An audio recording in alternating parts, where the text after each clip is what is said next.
안녕하세요. 수학 속에 숨어있는 재미를 즐거운 수다로 풀어보는 수다학입니다. 아주 어린아이들에게 나중에 커서 뭐가 되고 싶으냐라고 물어보면 경찰관이나 소방관처럼 정의로운 사람, 때로는 슈퍼맨처럼 슈퍼히어로가 되고 싶다고 얘기하는 아이들도 있고요. 꼭 빠지지 않고 등장하는 대답이 있는데요. 바로 뽀로로처럼 자신이 좋아하는 이 만화 속 캐릭터가 등장을 하죠. 그만큼 애니메이션은 아이들에게 상상의 나래를 펼치게 만드는 그런 존재인 것 같은데요. 애니메이션 속에 숨어있는 즐거운 수학 이야기는 잠시 후에 함께 알아보도록 하고요. 먼저 수다 가족 여러분부터 소개해드리겠습니다.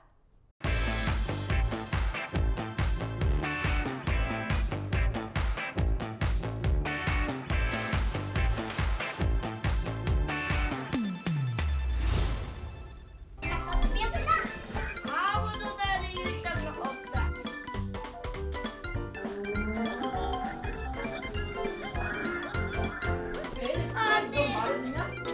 이거 잡으러 옆에 잡으러.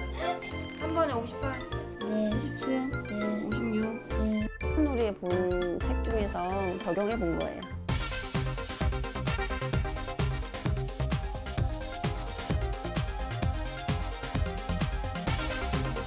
디지털 작업 자체가 결국은 수와 맞닥뜨려야 됩니다.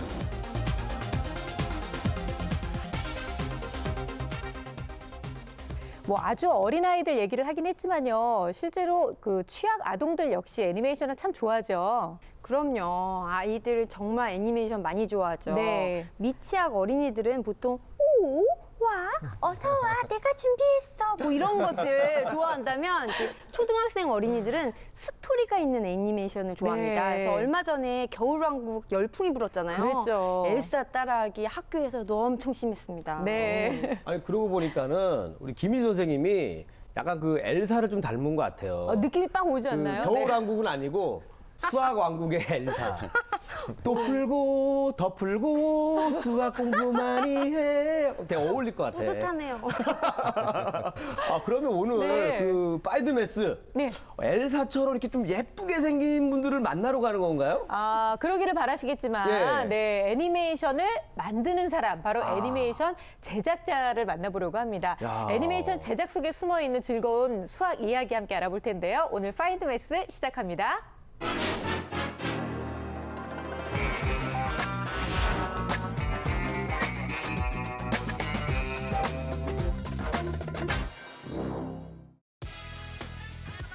애니메이션이란 만화나 인형을 이용해서 살아있는 것처럼 생동감 있게 촬영한 영화나 기술을 이야기합니다. 해외 기술자들의 전유물이었던 애니메이션 산업. 최근엔 우리나라의 애니메이터들도 그 실력을 인정받아 많이 진출하고 있는 추세인데요. 대작 애니메이션에 스카우트 제의를 받는 경우도 종종 있답니다. 오늘 파인드매스에서는 상상을 현실로 만드는 애니메이터를 만나봅니다. 애니메이션이 만들어지기까지는 많은 사람들이 필요합니다. 혼자서 그림만 그리는 작업이 아니라는 건데요. 그럼 애니메이션이 만들어지기까지 어떤 과정들을 거쳐야 할까요? 먼저 애니메이션을 만들 캐릭터를 스케치를 하는 단계가 있고요. 3D에서 이제 모양을 만들고 색을 입히는 모델링 단계가 있습니다. 그리고 그 만들어진 모델을 가지고 그 애니메이터 분들이 동작을 만들 수 있게 편하게 해주는 이제 리깅 작업이 있고요. 마지막으로 그 리깅된 작업을 가지고 애니메이션 동작을 만든 다음에 렌더링해서 최종 합성을 하는 합성 단계가 있습니다. 애니메이션 제작의 첫 단계, 바로 캐릭터를 만드는 것인데요. 이야기의 흐름을 이끌어갈 인물들의 특징을 극대화시켜 캐릭터를 스케치합니다. 첫 단계이지만 캐릭터 스케치가 중요한 이유가 있는데요. 캐릭터가 애니메이션을 대표하기 때문입니다. 스케치된 캐릭터를 이제 3D로 구현할 차례. 이 작업을 모델링이라고 하는데요. 여기서 잠깐, 모델링 작업에 수학 원리가 숨어 있다고요? 리깅 전까지 하는 그 하나의 그 형태를 만드는 건데, 점들과 점들과 연결되어 있어서 이제 하나의 면이 되는데, 이제 면도 면 이렇게 연결돼 있어서 이제 모든 게 합쳐져 갖고 이제 하나의 3D 형태가 되어지는 거예요. 점들이 모여 선을 이루고 선이 모여 면을 이루는 수학의 원리를 기하학이라고 합니다. 우리가 흔히 아는 도형도 기하학에 속하는데요. 캐릭터를 3D로 만드는 작업에 기하학은 꼭 필요한 원리인 거죠. 그 이제 모든 그 디지털 입방체는 그 잘 아시다시피 점과 선과 면으로 이루어지고 이제 프로그램 안에서는 그 점을 이제 행렬식으로 이렇게 하나로 이제 관리하게 됩니다. 그래서 그 행렬식을 통해서 그 얼마든지 복잡한 그 모델링이라도 컴퓨터는 효율적으로 관리할 수 있게 되고요. 점이 모여 선을 이루는 모든 과정을 일일이 숫자로 입력할 수는 없겠죠. 이럴 때 필요한 것이 행렬입니다. 쉽게 이야기하면 가로줄은 행, 세로줄이 열이기 때문에 행열인데요. 행열은 덧셈, 뺄셈, 곱셈의 연산을 가로, 세로, 수식으로 계산합니다. 점에서 선으로, 선에서 면으로 연결할 때 필요한 값들을 행렬식을 통하여 얻는 것이죠. 행렬식을 사용하면 더 쉽고 빠르게 캐릭터를 구체화시킬 수 있습니다. 캐릭터가 만들어져도 움직이지 않으면 소용이 없겠죠? 캐릭터의 손과 발이 움직이게 하는 작업을 리깅이라고 하는데요. 이때에도 수학 원리가 필요합니다. 3차원 값으로 다 움직일 수가 있는데 X값, Y값, Z값, 로테이트도 마찬가지고요. 이런 식으로 모든 이제 캐릭터가 가지고 있는 움직일 수 있는 모든 관절 같은 경우를 이런 식으로 숫자를 대입해서 움직일 수가 있습니다. 리깅의 수학 원리는 미분과 적분인데요. 미분은 움직일 때의 값을, 적분은 움직이지 않을 때의 값이라고 생각하면 쉽답니다. 모든 움직임 속에 미분, 적분 값이 포함되어야 캐릭터가 행동할 수 있는 거죠. 프레임당 셀 수 없을 정도로 많이 들어가죠. 저 애니메이션 자체도 이제 여러 팀으로 나눠서 이렇게 공동 작업을 하고요. 그리고 사실 그 이런 수식의 도움이 없으면은 그 디지털 작업은 불가능하다고 봐야 됩니다. 애니메이션 겨울왕국은 1초당 24프레임으로 만들어졌는데요. 그러니까 1초당 24개의 그림이 그리고 24개의 미적분 계산값이 포함되었다는 말입니다. 영화 해운대에서 해일이 몰려오는 장면에는 1초당 30개의 미적분 계산값이 사용되었다네요. 이렇게 스케치, 모델링, 리깅 작업을 거치면 드디어 캐릭터에 색을 넣는 작업이 시작됩니다. 캐릭터의 특징에 맞게 색을 칠하고 나면 마지막 단계인 렌더링이 남아있다는데요. 렌더링이 뭔가요? 렌더링은 이제 저희가 그 3D 작업을 하면서 저희가 이렇게 조명을 가상적인 어떤 조명을 설치하고 이제 그랬던 부분들이 이제 계산을 통해서 정확하게 실제로 저희가 TV에서 보는 어떤 그런 이미지적인 완성도를 가진 어떤 형태로 뽑아내는 이제 그런 거를 렌더링이라고 할 수 있겠습니다. 쉽게 이야기하면 렌더링이란 모든 작업을 마치고 영상 출력이 가능한 상태로 만드는 것을 이야기합니다. 렌더링까지 마친 후 과연 어떤 모습일까요? 짜잔! 바로 이런 모습입니다. 스케치부터 렌더링까지 모든 과정을 통해 만들어진 애니메이션인데요. 이 속에 기하학, 행렬, 미적분 원리가 사용된 것이죠. 참 신기하네요. 디지털 작업 자체가 결국은 수라는 말이고요. 그리고 그 작업을 조금만 더 깊이 들어가다 보면은 어차피 그 수와 이렇게 맞닥뜨려야 됩니다. 그래서 따로 수학을 공부할 수밖에 없는 상황도 종종 만납니다. 만약에 계산값을 잘못 입력한다면 어떤 일이 벌어질까요? 한쪽엔 정상적인 계산값을, 다른 한쪽엔 비정상적인 계산값을 집어넣었더니 움직임의 차이 보이시나요? 애니메이션은 그 예술과 기술의 만남이라고 저는 생각하는데 그 기술의 이제 저변에 깔려 있는 이제 순수 원천 기술은 결국은 수학이고요. 그래서 이 시간에도 많은 그 이쪽 분야에 종사하시는 과학자분들이 새로운 방정식이나 새로운 연산을 위해서 불철주야 논문도 쓰시고 노력하고 계십니다. 애니메이션 제작 과정에는 다양하고 재미있는 수학 원리들이 숨어 있었는데요. 애니메이션을 만드는 애니메이터들에게도 수학 공부는 선택이 아니라 필수였습니다. 이처럼 파인드매스는 왜 수학을 배워야 할까라는 질문에 대한 대답으로 직업 속의 다양한 수학 원리들을 찾아가고 있습니다.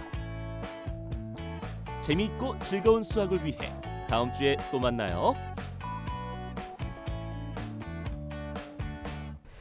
정말 저는 애니메이션 제작이라는 것이 저렇게 정교하고 복잡한 작업이라고 생각하지 못했거든요. 사실 뭐 그냥 그림을 그리는 거겠다라고 생각을 했었는데 그 안에 숨어있는 그 수많은 숫자들을 보고 깜짝 놀라서 저 못할 짓이네요, 제가. 너무 놀랐습니다. 아니 제가 이 수학하고 관련이 있다라는 걸 알았는데 네. 제가 정말 만나기 싫고 언짢았던 분. 미분이라는 분이 또 그분이 나타나셨어요. 그분이 저 내가 오셨어요. 피곤한데 네. 정말 이해하기가 어렵고 정말 더 복잡해진 것 같아요. 그렇죠. 예. 사실 저도 다 이해하지는 못했고요. 이 정도만 하고 끝이 났거든요. 전문가의 도움이 필요합니다. 네, 아무래도 이 애니메이션의 제작에 관련된 전문 용어들은 제가 잘 알 수는 없지만 배경에 깔린 뭐 기하학이라든지 미분, 적분 뭐 이런 것들에 대한 내용들은 좀 설명드릴 수 있을 것 같은데요. 뭐 간단하게 그 애니메이션을 움직이게 하는 것들이 여러 가지가 있을 수 있어요. 근데 그 중에 뭐 회전한다든가 이런 네. 것들이 고등학교의 행렬에서 1차 변환이라는 곳에서 배웠었어요. 지금 교육과정에서 좀 빠졌지만. 배웠었어요? 예. 배웠습니다. 기억나죠? 전혀 기억나지 그래서 생소하죠. 예를 들어서 뭐 네. 이걸 중심으로 원점을 중심으로 이걸 원점이라고 한다면 네. 예, 회전한다 45도를 회전한 다음에 회전 변환이라는 게 있어요. 그래서 코사인 세타 마이너스 사인 세타, 사인 세타, 코사인 세타. 세타에다 45도를 하면 얘가 이렇게 회전하게 되는 거죠. 이 각도만큼, 그 세타만큼. 그리고 여러 가지 이런 것이 이제 회전 변환이고, 뭐 닮은 변환에서 확대 축소할 수도 있고, 뭐 평행 이동할 수 있고, 변환의 어떤 특별한 변환들. 뭐 아래쪽은 가만히 있고 위쪽만 이렇게 같이 움직이는 네. 변환들이라든지 이런 변환들에 대한 내용이 나옵니다. 이게 고등학교에서 배운 행렬만으로도 알 수 있는 내용들이거든요. 죄송합니다. 머리가 너무 아프네요. 네. 아니, 이제는 이제 수학을 못하면은 예술도 못하겠어요. 그러니까요. 정말 그런 세상이 되고 있는 것 같아요. 그죠? 이제 뭐 애니를 만들려면 제가 수학을 잘하는 애니? 그거부터 확인을 해야 될 것 같아요. 그죠? 그러면 이제 뭘 하든 간에 네. 이 수학 관련 학과를 나오는 게 좀 유리할 것 같아요. 그럴 수도 있을까요? 저 예술과 수학의 만난 게 그 애니메이션인 거고 거기 컴퓨터공학 출신들이 이걸 하게 되는데 사실 과거에는 공학이라는 학문이 없었습니다. 수학이 인간 생활에게 편하게 만들어지게 된 게 뭐 컴퓨터공학, 산업공학, 기계공학 이렇게 가는 거기 때문에 그 모든 공학의 뒷부분에는 수학이 있고 설계자는 수학적으로 설계하고 실행자는 그걸 바탕으로 그림을 그리는 거죠. 수학과 애니메이션은 정말 깊은 연관이 있어요. 이제 에러가 났을 경우에요. 캐릭터를 복구하기 위해서 네. 그 측정값의 알고리즘을 입력을 하면 손쉽게 복구할 수 있죠. 우리가 보통 그분, 미분, 적분을 배울 때 써먹지도 않을 것을 왜 배우냐고 대단히 많이 하시는데 네. 사실 애니메이션에서 미분과 적분은 굉장히 많이 쓰입니다. 그러니까 미분이라는 게 쉽게 말하면 함수 이렇게 연속적이고 지속적인 선의 그 순간 변화율이 미분이거든요. 애니메이션은 멈춰있는 장면들이 순간들이 막 연결이 돼서 그렇죠. 하나의 흐름이 네. 된 거잖아요. 그러니까 미분이 당연히 들어가고요. 적분의 쓰임새도 큽니다. 적분이라는 건 일정한 구간에서 그래프가 있을 때 그 그래프와 구간이 만드는 덩어리 넓이라고 생각하시면 돼요. 근데 애니메이션은 2D를 3D로 입체화시키는 활동을 하잖아요. 네. 그러니까 이때 그 컴퓨터 소프트웨어에 적분을 기초한 프로그램이 굉장히 많이 활용됩니다. 예, 그래서 진짜 얘기 설명을 듣고 네. 나니까 앞으로 그 애니메이션 볼 때 굉장히 불편할 것 같아요. 저 지금 딱 그 얘기하려고 그랬어요. 재미있게 보는 게 아니라 굉장히 머리 아프면서 시사 프로그램보다 더 어려울 것 같다는 생각이 좀 들기도 하는데요. 애니메이션 제작자들이 가장 힘겨워하는 것이 무엇일 것 같으세요? 제작하실 때 그분들이 사실은 털 많은 동물들입니다. 왜 그러냐면 그 털 하나하나가 객체가 돼야 돼요. 그래서 네. 걔네들의 움직임을 하나하나 줘야 되거든요. 그래서 다 그러니까, 같이 움직이는 예를 털은 들어서 없잖아요. 뭐 사람 머리카락 같은 거가 있다면 그 하나하나를 객체화 시켜야 되거든요. 그래서 걔 움직이면 뭐 바람에 불어서 머리가 움직인다. 뭐 이러면 이제 한숨이 나오는 거죠. 이제 하나하나 만들어야 되니까. 네. 그런데 뭐 사자 나오고 뭐 고릴라 나오고 뭐 이러면 우와 하면서 그럼 사자가 뛰기 시작하면 그럼 정말 뛰기 이 시작하면 이제 엄청난 그래프가 이게 지금 다 이제 지나가고 있는 거잖아요. 유체역학이라든지 미분이라든지 이런 데서 이런 것들이 그 움직임을 접선 방향으로 해야 되기 때문에 네. 거기에서 이제 활용이 되는 거죠. 그래서 피곤하다. 그런지 모르겠는데 애니메이션에서 그 사람 나올 때요. 유독 그 머리 없으신 분들이 많이 나오더라고요. 몇 가닥 없는 분들이 왜 자주 나오나 했더니 그래서 옛날 네. 만화하고 요새 만화나 혹은 옛날 CG하고 요새 CG를 좀 비교를 해보면 네. 요즘 이제 컴퓨터의 발달로 그런 것들을 이제 더 많은 양을 할 수 있게 돼서 더 더 실제감이 있어 보이는 거죠. 그래요. 요즘은 정말 동물들도 그렇고 사람 눈썹 하나가 움직이는 것까지도 다 예. 세세하게 표현해내는 그런 애니메이션이 많이 등장하고 있잖아요. 그렇다면 이런 것 말고도 애니메이션 제작자 말고 또 다른 직업들을 저희가 또 찾아볼 수 있나요? 3D라고 하면 애니메이션 말고도 굉장히 많은 사업 영역에 쓰이고 있는데요. 네. 모형을 만들지 않아도 된다는 치과에서 이거 안 떠도 되고요. 조감도도 마찬가지인 게 과거에는 그 수없이 많은 모형을 만들었거든요. 아니면 사진을 그리든지 그걸 3D로 만들어 놓으면 사람이 그 안에 들어가서 실제로 그 요리도 해보고 잠도 자보고 하는 거를 가상 체험을 할 수가 있고요. 네. 옷 같은 경우도 입어보지 않고 나를 집어넣어 놓으면 나한테 가장 어울리는 옷이 뭔지를 이렇게 가상으로 보여주는 이런 3D 그래픽이 굉장히 많이 발전했는데 네. 특히나 이 3D 그래픽이 발전한 게 영화 부분이에요. 그렇죠. 그래서 과거에는 수없이 많은 그 조연자들이 출연을 한다든지 엑스트라들이 출연을 해서 굉장히 제작비가 많이 들었던 것들을 3D로 해놓으면 훨씬 더 많은 사람들이 있는 것처럼 보일 수가 있고 더 실감이 나고요. 그쵸. 역사를 조명할 때도 없었던 그 조형물들을 그대로 재현을 하는 거죠. 그래서 그 머리 날리는 거, 그 당시 역사적 사실 이런 것들을 영화 속에서 우리는 현실감 있게 바라볼 수 있게 됩니다. 네, 맞아요. 그 영화 중에서도 뭐 아바타라던가. 그렇죠. 저는 그 파란 옷을 입고 있는 그 어떤 부족을 찾은 줄 알았는데 그게 아니잖아요. 다 3D 기술을 이용한 거고요. 네. 그다음에 킹콩 같은 것도 이 3D 기술을 이용해가지고 배우들이 몸에다가 센서를 붙여가지고 네. 다 연기를 해가지고 표현한 걸 하더라고요. 그러니까 지금은 기술이 어느 정도냐면 제가 이 센서를 붙여가지고 연기를 하면 마치 그 장동건이 연기하는 것처럼. 아이고. 이건 이 정도까지는 안 해요. 아유, 그래요. 기술이 발전해도 이거까지는 안 아무리 되나요? 기술이 발전해도 우리가 다 느낄 수가 있어요. 사람은 다 느껴지는 게 있는 거예요. 알겠습니다. 근데 우리는 정말 그냥 멋진 예술이라고만 생각했는데 그 예술 안쪽에 들여다보면 이렇게 수학이 숨어 있었다는 것을 오늘 많이 깨닫게 됐습니다. 무엇보다 이쪽 분야에 뭔가 그 관심이 있었던 학생들 입장에서는요. 이래서 내가 수학 공부를 더 잘해야 되는구나라는 것을 느끼지 않았을까라는 생각이 드네요. 직업 속에 숨어있는 여러 가지 재미있는 수학 이야기 파인드 매스 다음 주에도 이어지니까 많이 기대해 주세요.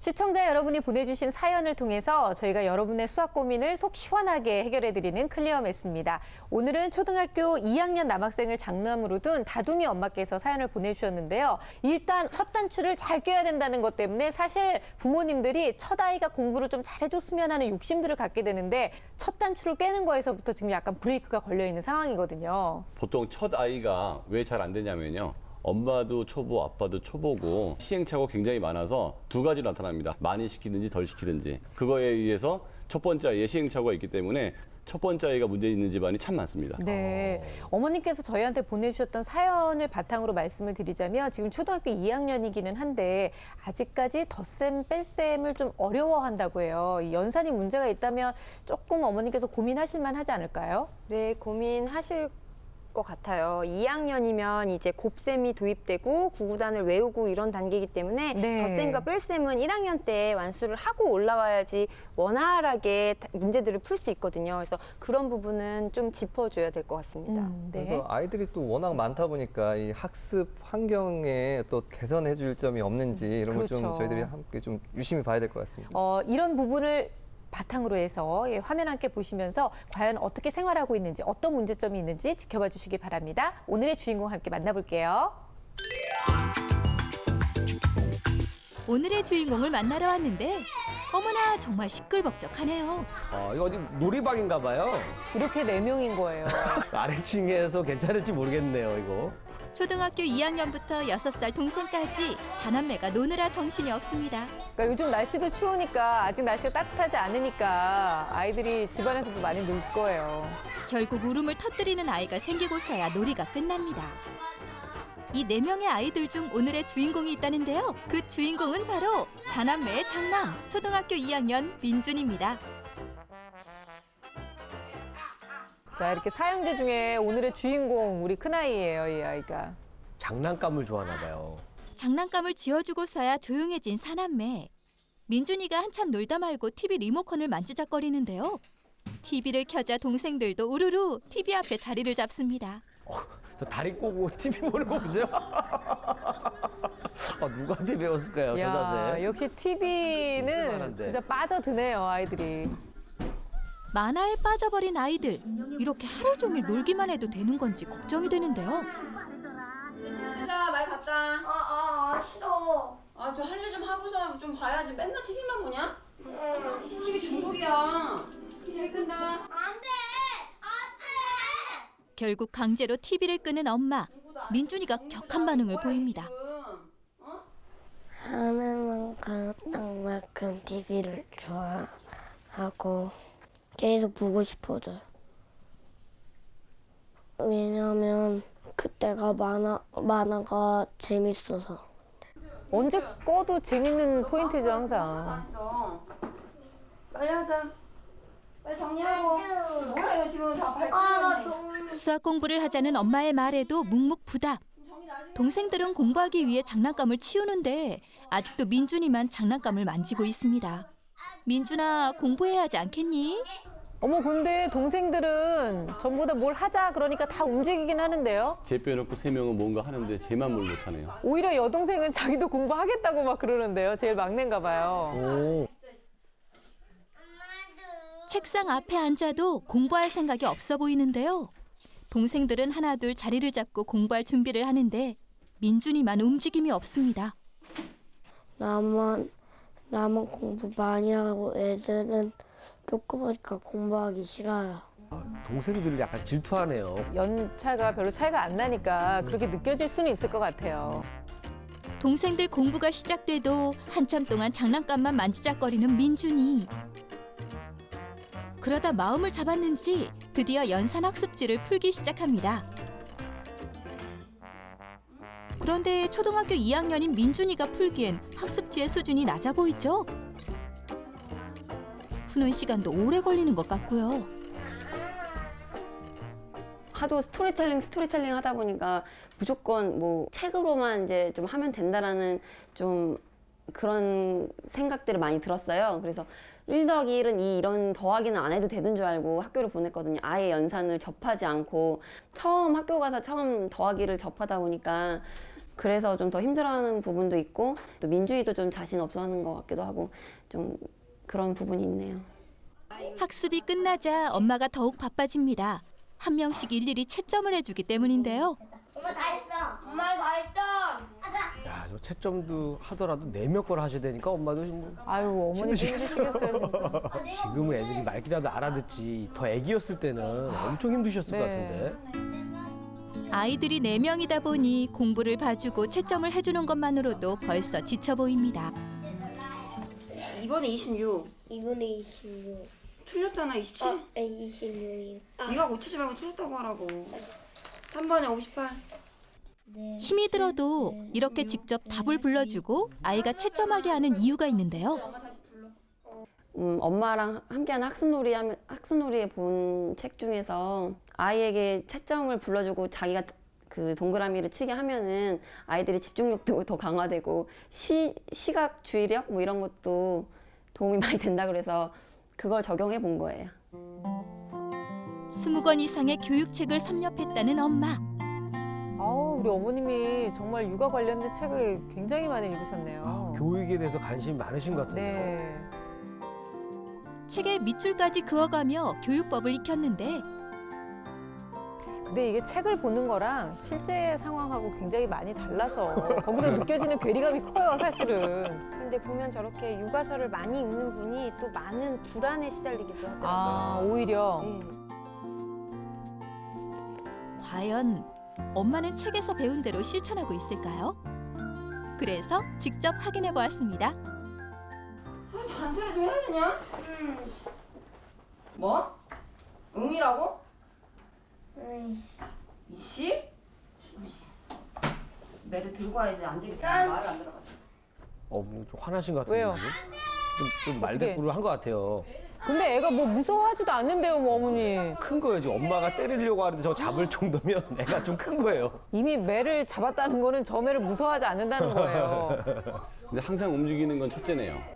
인터넷 학습을 시작하기 전에 실랑이부터 하는 엄마와 민준이. 교육책을 아무리 봐도 아이가 때를 쓰면 결국 회초리부터 들게 된다는데요.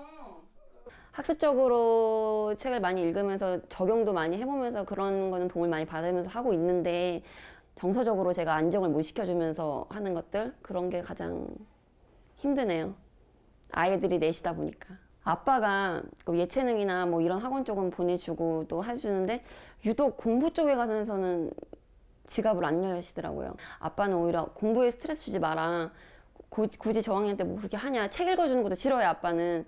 그래서 학원을 못 보내고 있는 거지. 저는 지금 당장이라도 수학 학원 보내고 싶고 연산 학습지도 하고 싶고. 저 집은 아직도 아빠가 지갑을 갖고 있네요. 아빠가 이 상황을 정확하게 파악을 못 하신 건 아닐까요, 혹시? 그러니까 이제 아버지는 에이 놀아, 괜찮아, 뭐 이렇게 생각하시는 거죠. 그렇게만 생각하시는 것 같아요. 그래도 엄마와 함께 공부를 하기 시작하니 차분하게 집중하는 모습입니다. 조곤조곤 설명하는 엄마의 말에도 귀를 기울이네요. 아유, 그냥 글씨가 나 하기 싫다고 써 있네요, 그냥. 아니, 정답을 쓰는데 옆에 칸까지 넘어가면서 쓰는데요. 둘, 셋. 거실에 공부하기 제일 좋아요. 애들도 없고 엄마가 자세하게 설명 알려줘요.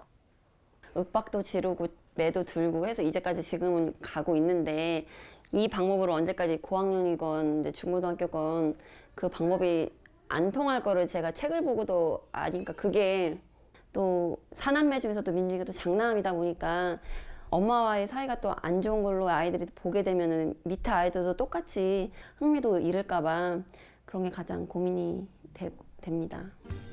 이론 교육에만 빠삭한 엄마. 선생님들, 민준이 엄마를 도와주세요. 네, 오늘의 주인공 초등학교 2학년 김민준 학생을 만나봤어요. 어머님께서 일단은 같은 엄마로서 정말 대단하십니다. 그리고 고생하십니다. 아이가 없는 우리 이리 씨 입장에서 봤을 때 어때요? 저는 지금 한 편의 전쟁 영화를 본 것 같습니다.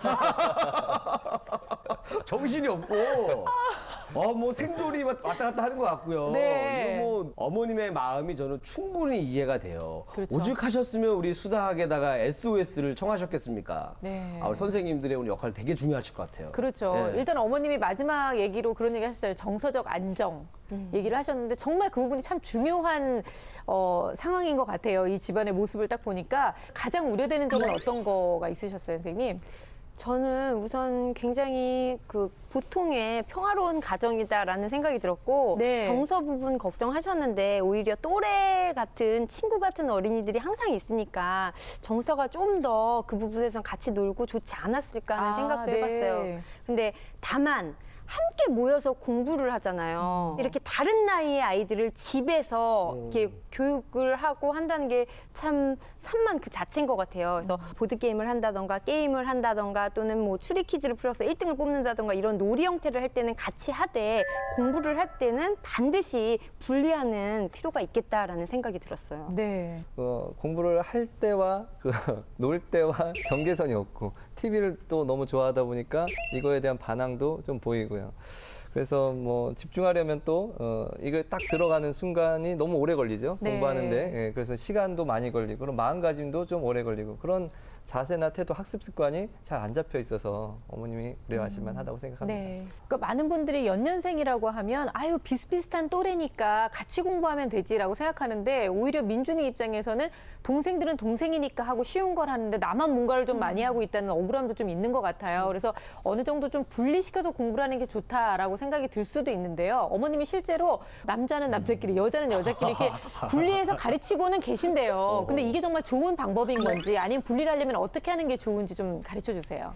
저는 동생 3명은 학습에 대한 습관이 잘 돼서 바로 하는데 민준이 같은 경우는 집중을 못하는 이유가 동생들은 공부하자 했을 때 접하는 게 자기가 쉽게 할 수 있는 내용들이고 그렇죠. 자신 있는 내용인데 이 민준이 같은 경우는 어려운 거예요. 네. 그래서 제 생각에는 성별이 아니라 미취학 어린이와 취학 어린이를 구분해서 하는 게 좋을 것 같아요. 네. 그리고 가능하다면 취학 어린이들도 각자 개별로 구분을 해서 공부를 하는 게 좋아요. 미취학 어린이들은 이제 공부라기보다는 놀이와 같은 개념이기 때문에 원하면 하고 그렇게 큰 부담을 주지 않고 이 취학 어린이 같은 경우는 학교에서 돌아온 다음에 자신만의 조그만 상이라도 공부할 수 있는 공간을 주고 연필과 지우개를 수시로 손쉽게 볼 수 있도록 세팅을 해둔 다음에요. 책도 민준이 책은 책상 위에 놉니다. 네. 그래서 책갈피를 꽂아놔서 바로 펼쳤을 때 얘가 할 거리들이 바로 나올 수 있게 공부에 그럼 그 자리에 앉기만 하면 쫙 네. 펼치고 될 수 있게 그런 세팅을 해준 다음에 이 아이가 공부할 때는 어머니께서 힘드시겠지만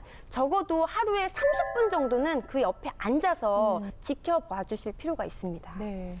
이 집은 그 1대 3이에요. 그러니까 민준이 하나 대 나머지 3명, 즉 학습 태도가 좋은 3명은 사실 나이가 달라도 같이 공부해도 전 큰 문제는 없어 보이고요. 예. 근데 집중력이 안 좋거나 지금 놀고 싶어하는 민준이는 일로 분리를 시켜서 엄마가 직접 챙겨야 될 것 같은데 가만히 보면 보통 제가 이제 임상을 해보면 안 좋은 애들이 있는 집안은 4명 다 안 좋거든요. 네. 근데 어떻게 하나는 집중력이 떨어지고 셋은 괜찮을까라고 생각하면 추측해 보건데 아빠가 그 예체능을 시키는데 그 학습 관련된 자극은 안 줬다는 거잖아요. 네. 근데 민준이가 학교를 들어가면서 자연스럽게 민준이가 읽을 수 있는 책들은 늘었죠.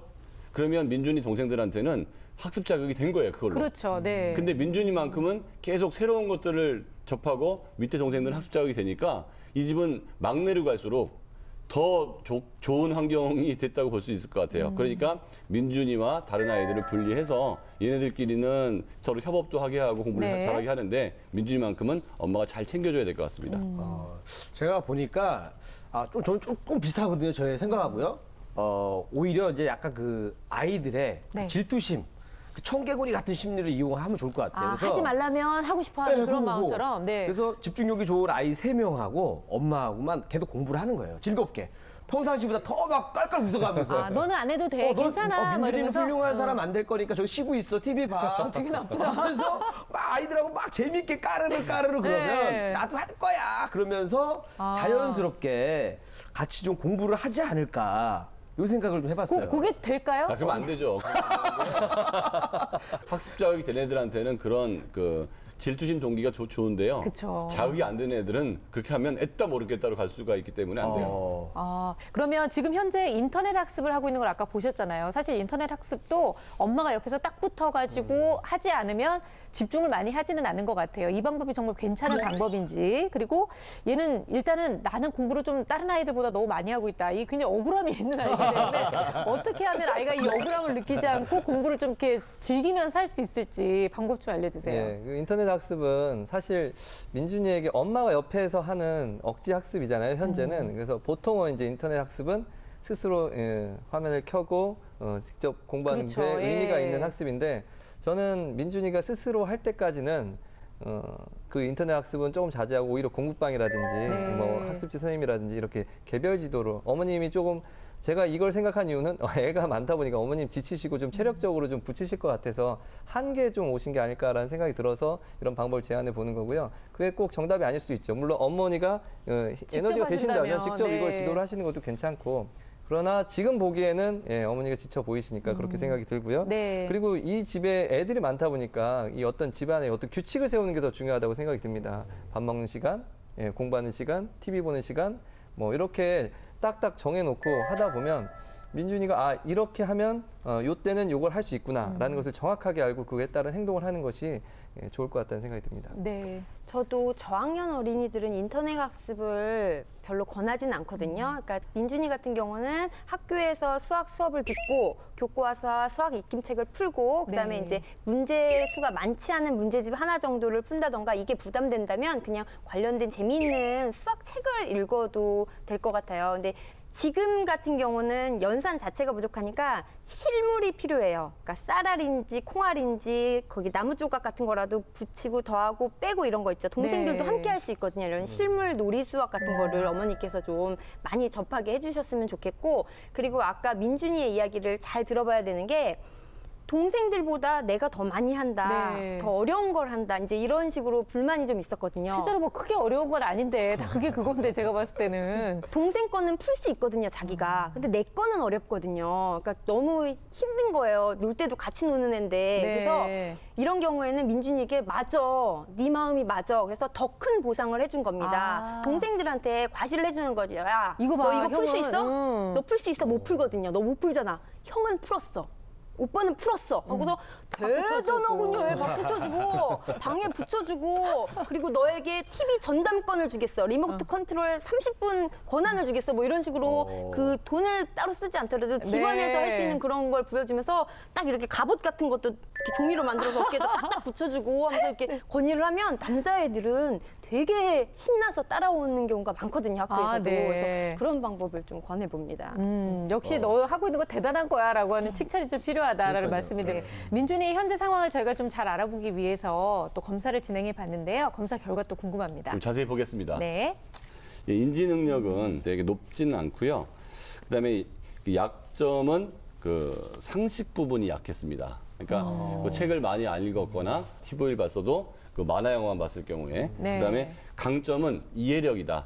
근데 집중력에서 청각적 집중력이 별로 안 좋게 나왔어요. 시각적으로는 큰 문제가 없었습니다. 제가 이제 사전 인터뷰 내용을 들어보면 어렸을 때 책 읽어주는 거를 별로 안 했다 이렇게 네. 얘기하는데 엄마가 좀 책을 좀 꾸준히 읽어줌으로 인해서 아이가 귀 기울여 듣는 연습을 해야 될 것 같고요. 화면에서도 엄마가 얘기했을 때 아이가 딴짓하잖아요. 네. 집중력이 약하니까 그런 것 같고요.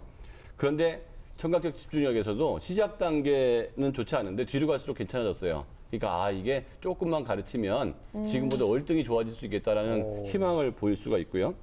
수학 검사를 보면 역시 중하입니다. 중하인데 1학기 게 더 안 좋아요. 그러니까 그때 해결을 잘 못하고 넘어갔기 때문에 공부를 했지만 남은 게 많이 없을 수 있거든요. 그런데 제가 여기서 희망을 드리자면 잠재력은 지금보다 훨씬 더 높아서 희망을 갖고 공부했으면 좋겠습니다. 네. 수학 성취도 평가 그 내용을 또 보셨잖아요, 선생님. 예. 어떤 점이 눈에 띄시던가요? 예, 전체적인 문제에서 그 아주 기초적인 연산 실수부터 시작해서 여러 가지 지금 빈틈이 많이 보였는데요. 네. 그리고 아예 답을 못 쓴 문제들이 상당히 비중이 좀 높은 편이었습니다. 그리고 이런 문제들이 주로 이해 문제에 좀 치중돼 있다라는 거죠. 그래서 간단한 계산 문제도 잘 안 되고 그리고 이해를 해야 되는 문제는 아예 손을 안 댔고 그런데 특이할 만한 점이 네. 보통 이렇게 잘 못하는 학생들이 시계 문제 잘 못하거든요. 시계 어려워하죠. 예, 시계 네. 문제가 4문제 있었는데요. 그 4문제는 또 다 맞았습니다. 그래서 이 아이가 정확하게 이 시계 문제를 맞춘 걸 보면 이거는 잘하게 된 분명히 계기가 있었을 거예요. 그 학습에 뭐 예를 들어서 컨디션이 좋은 상태였다거나 뭐 네. 어떤 칭찬을 받았다거나 분명히 그런 그 학습 경험이 아빠가 있었을 그 거예요. 명품 시계에 집착을 많이 한다거나 맨날 얘한테 야, 이 시계가 말이야 맨날 그래갖고 아빠하고 관계가 좋으니까 네, 시계는 자극이 됐군요. 잘하는 거죠. 네.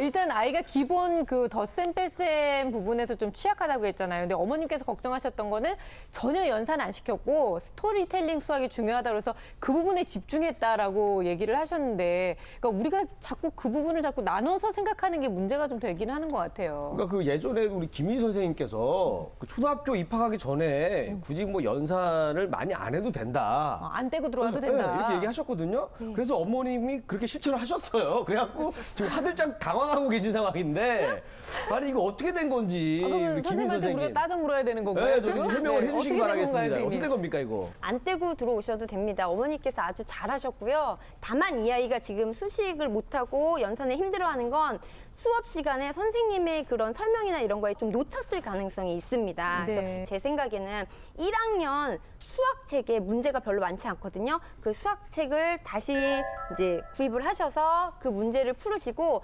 실질적인 수학 놀이를 하는 게 좋아요. 아까처럼 실물을 활용한다던가 그 실물의 단위를 바꾸는 거예요. 어느 날은 돈으로 200원 더하기 300원식으로 돈으로 하고 어떤 날은 개수로 하고 어떤 날은 사과 몇 개인지 뭐 네. 이런 걸로 하고 해서 계속 실생활 속에서 이거를 활동을 한 다음에 보드판 같은 데다가 식으로 쓰는 연습까지 이 연습을 어머니께서 집중적으로 해주시면 2-3달이면 금방 잡습니다. 네. 사실 스토리텔링이 중요하다고 했을 때 사칙 연산이 안 중요한 것도 아닌데 사람들은 한쪽이 중요하면 한쪽이 덜 중요하다고 생각을 하거든요. 네. 그 사칙 연산은 근데 그 쉽게 할 수 있는 거를 굉장히 오랜 세월 동안 아이들한테 연습하게 돼 있으므로 이 아이는 좀 속도보다도 일단 정확성을 갖고서 문제를 푸는 게 굉장히 중요하고 그러기 위해서는 일정한 시간, 공부하는 시간을 반드시 할애해야 될 것 같아요. 네. 어머니께서 교육에 참 관심이 많으신 것 같아요. 교육 관련된 또 육아 관련된 그런 서적도 굉장히 많이 보고 계시는데 이게 현실과 어떻게든 접목이 잘 안 되니까 어머님이 지금 살짝 좀 많이 힘들어하시는 것 같네요. 그러니까 원래 그 이론과 실전이 다르다고 하잖아요. 그렇죠. 어머니께서 지금 많은 책을 보셨지만 제가 봤을 때는 일주일에 딱 1시간만 투자하시면 다 해결이 됩니다. 일주일에 1시간이요? 네. 겨우요? 수학을 보면 되죠. 아, 이것만 네네. 꾸준히 보셔도 다 연령대별로 다양한 사연이 오기 때문에 네. 우리 아이한테 하나하나 이렇게 적용하다 보면 좋아지지 않을까. 예. 굉장히 좋은 얘기기는 한데 네. 마음이 좀 무겁네요. 왠지 그 일주일에 1시간만으로는 좀 부족할 것 같고요. 어머니 그냥 다시 보기로 계속 보세요. 매일 1시간씩 아이들하고 같이 보시다 보면 아이들이 또 수학에 대한 관심도 많이 높아질 수 있을 것 같습니다. 근데 사실 많은 어머님들이 평화로운 그 교육을 꿈꾸시는데 실제로 그렇지 않거든요. 특히나 우리 민준이 같은 경우는 어머님이 더 많이 공을 좀 들이셔야 될 것 같은데 선생님들이 좀 조언을 많이 해주셔야 될 것 같아요. 아무래도 4명이다 보면 시스템을 이렇게 갖추지 않으면 애들이 잘 따라오지 않을 겁니다. 그러니까 오게 만들거나 하게 만들어야 되는데 그걸 막 일일이 지시하면서 따라다니면 에너지가 다 소진되거든요.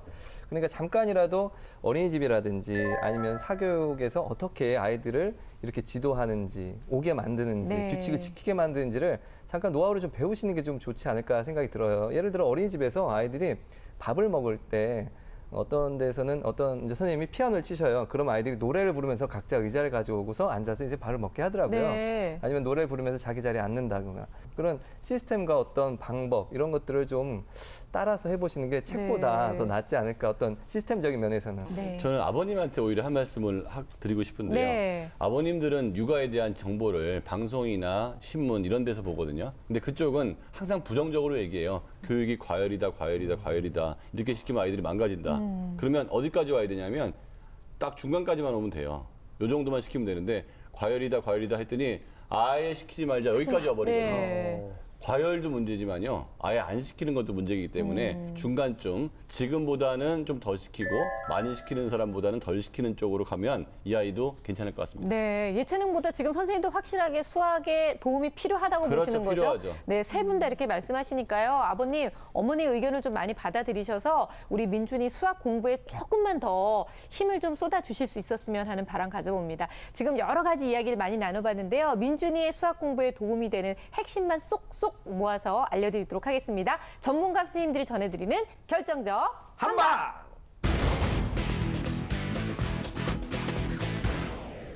네, 제 결정적 한방은 보충입니다. 지금 민준이는 1학년 수학학습이 결여돼 있습니다. 보충학습이 필요합니다. 제 결정적 한방은 청각적 집중력입니다. 이 아이는 집중력이 안 좋기 때문에 학습이 잘 안 되고 있습니다. 그래서 어머니는 암산을 시키고 이 아이가 듣고 계산해서 답을 할 수 있는 이런 훈련을 시키면 다른 과목에서도 플러스가 될 것 같습니다. 제 결정적 한방은 TV입니다. 개인적으로는 TV를 없앴으면 좋겠지만 그러면 부작용이 더 클 수도 있거든요.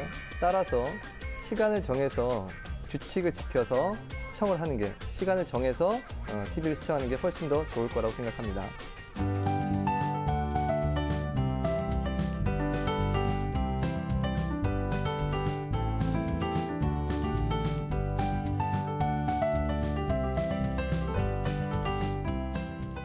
네, 우리 김일희 씨의 결정적 한방은요. 기대가 네. 되네요. 제 결정적 한방은 바로 아빠의 지갑!